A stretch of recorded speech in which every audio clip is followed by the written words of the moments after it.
हाय, hello, कसे आहेत सगळे? तर मी रायगडची निमा बोरकर तुम्हा सर्वांचं माझ्या व्हिडिओमध्ये स्वागत करते. तर तुम्ही विचार करत असाल हे काय करते आज? तर हे बघा मी मेकअप करते आहे. तर मी आज मेकअप यासाठी केलं आहे का मला ना राधाचा लूक बनवायचा होता, म्हणून मी त्यासाठी मेकअप करते. तर हा मेकअप करण्यासाठी मला एवढा वेळ लागलेला की विचारूच नका. म्हणजे एवढे 3-4 तास लागले मला एवढासा मेकअप करायला आणि 30 सेकंदाचा व्हिडिओ बनवण्यासाठी मी एवढी मेहनत केली आहे. तर बघा, तर असं मी मेकअप करत आहे. तर मी ना कधी फाउंडेशन वगैरे कधी लावत नाही, पण मला या व्हिडिओमध्ये काय वाटलं का माहिती, मला असं वाटलं या व्हिडिओमध्ये चला आपण फाउंडेशन वगैरे लावू. तर माझ्याकडे तर फाउंडेशन होता. तर मग आमची शेजारची वहिनी आहे ना, तिच्याकडून मी तिच्याकडे फाउंडेशन होतं, तर तिच्याकडून मी फाउंडेशन वगैरे आणला. म्हणजे तिच्याकडे मागितला, मग तिने मला ते आणून दिलं फाउंडेशन. तर तिचं फाउंडेशन यूज केलं तर चांगलं वाटत होतं, म्हणजे पण असं एकदम जड वाटत होता चेहरा फाउंडेशन लावल्याने. तर बघा असा मेकअप करते मी. आणि तर व्हिडिओ ना खूप मोठा आहे, म्हणजे तर मेकअप करायला तर मला खूप वेळ लागलेला आहे. तर एवढ्या मोठ्या व्हिडिओला व्हॉइस ओव्हर द्यायचा म्हटलं तर खूप टाईम जातो. तर म्हटलं चला तुम्हाला गोष्ट सांगूया एक छान अशी. तर आता राधाचा लूक आहे म्हटलं तर राधाकृष्णाचीच गोष्ट सांगणार ना मी. तर मी गोष्ट सांगते तुम्हाला, तर तुम्ही ती गोष्ट पूर्ण ऐका, कोणी स्किप वगैरे करू नका. तर चला मी तुम्हाला आता गोष्ट सांगते. तर गोष्ट अशी आहे, ब्रह्मांडाच्या निर्मितीपूर्वी जेव्हा काहीच नव्हते, न काळ होता ना सृष्टी, तेव्हाही एक शक्ती अस्तित्वात होती, ते प्रेम होते. आणि जेव्हा या प्रेमाने स्वतःला 2 रूपात प्रकट केले, तेव्हा जन्म झाला राधा आणि कृष्णाचा. लोक म्हणतात ही द्वापार युगातील कथा आहे, पण खरं तर हे नाते कोणत्याही युगाच्या, काळाच्या किंवा बंधनाच्या पलीकडचे आहे. कृष्ण जर देह आहे तर राधा त्याचा आत्मा आहे. कृष्ण जर बासरी आहे तर राधा त्यातून निघणारा मधुर सूर आहे. वृंदावनाची ती सोनेरी सकाळ, यमुनेचे ते संत वाहणारे पाणी आणि कनबाच्या झाडाखाली उभा असलेला तो काळा सावळा कन्हैया. जेव्हा जेव्हा कान्हा आपल्या अंधारावर बासरी ठेवायचा, तेव्हा संपूर्ण सृष्टी स्तब्ध व्हायची. वारा वाहने थांबायचा, गायी धावत यायच्या आणि गोपी आपले भान हटवून त्या सुराकडे ओढल्या जायच्या. पण या सगळ्या गर्दीत त्या बासरीच्या सुरांना वेध असायचा, फक्त एकाच नावाचा, राधा राधा. जिचे सौंदर्य स्वर्गातील अप्सरांनाही लाजवणारे होते, पण तिचे खरे सौंदर्य तिच्या डोळ्यात होते. त्या डोळ्यांनी जगाचा स्वामी असलेला कृष्णाला आपल्या प्रेमाच्या पाशात बांधून ठेवले होते. त्यांचे प्रेम संसाराच्या चौकटीत मावणारे नव्हते, ते निस्वार्थ होते, पवित्र होते, जिथे मागणे काहीच नव्हते, फक्त समर्पण होते. पण म्हणतात ना, प्रत्येक मोठ्या कथेला विहिराच्या अग्नीतून जावे लागते. तो दिवस उजाडला, ज्या दिवसाची कल्पना करूनही वृंदावनाचा कण आणि कण थरथरत होता. कंसाच्या आमंत्रणावरून कृष्णाला मथुरेला जावे लागणार होते. गोकुळ आणि वृंदावनाचा आनंद आता मागे सुटणार होता. यमुनेच्या तीरावर त्या शेवटच्या रात्री जेव्हा राधा आणि कृष्ण समोरासमोर आले, तेव्हा आकाशही रडत होते. राधेने कृष्णाला विचारले, कान्हा, तू चालला आहेस मला सोडून? कृष्णाने हसून तिच्याकडे पाहिले आणि म्हणाला, राधे, सोडले त्याला जाते जे वेगळे असते.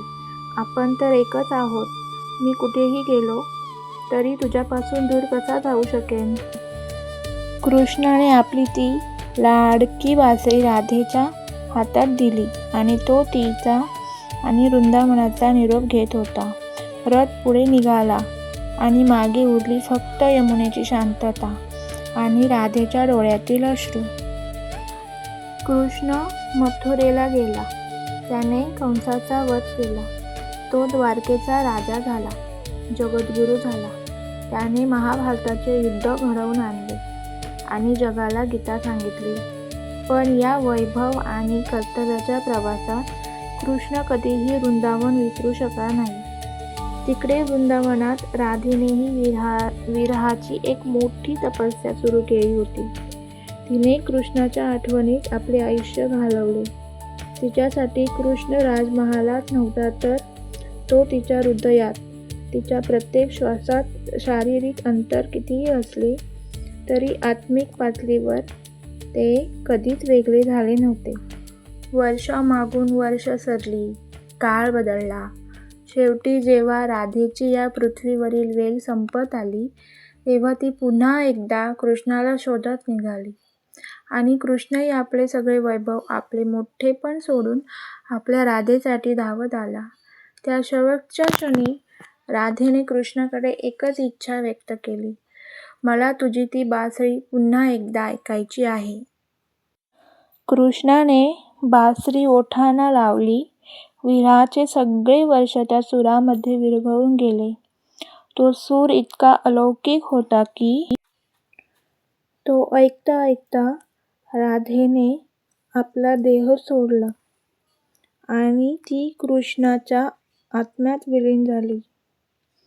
कृष्णाने ती बासरी तोडली आणि फेकून दिली, कारण राधेनंतर त्या सुरांना ऐकणारे आता कोणी नव्हते.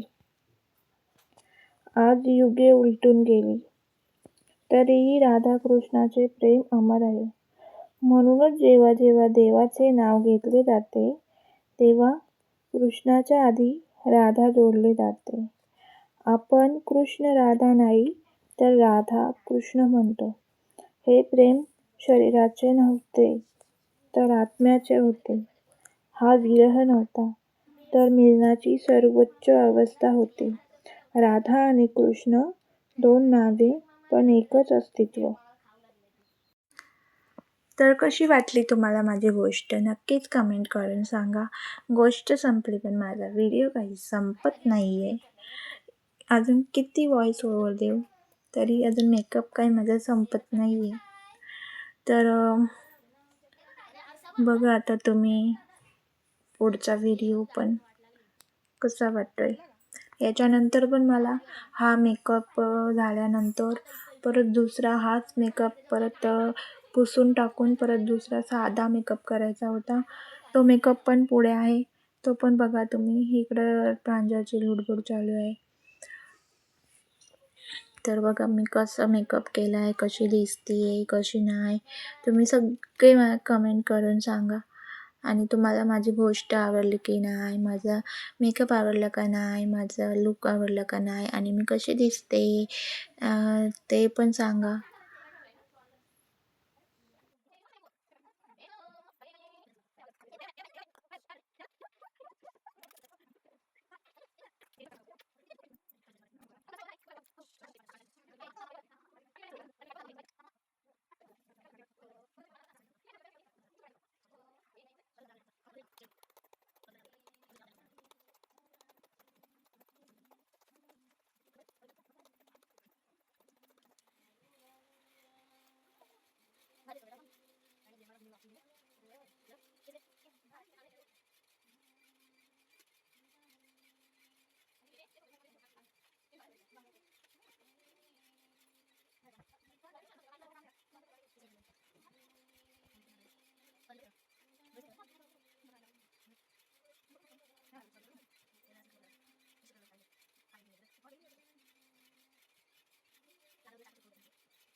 तर हा बघा सगळा मेकअप परत आता मी पुसून घेत आहे.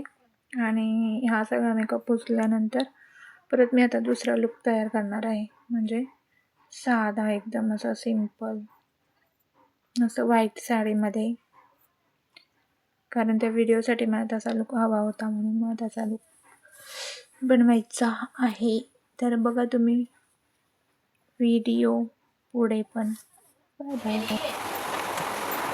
तर हा असा माझा साधा लुक होता. कसा वाटला तुम्हाला नक्की मला कमेंट करून सांगा आणि व्हिडिओ पूर्ण बघा ठीक आहे. Bye bye.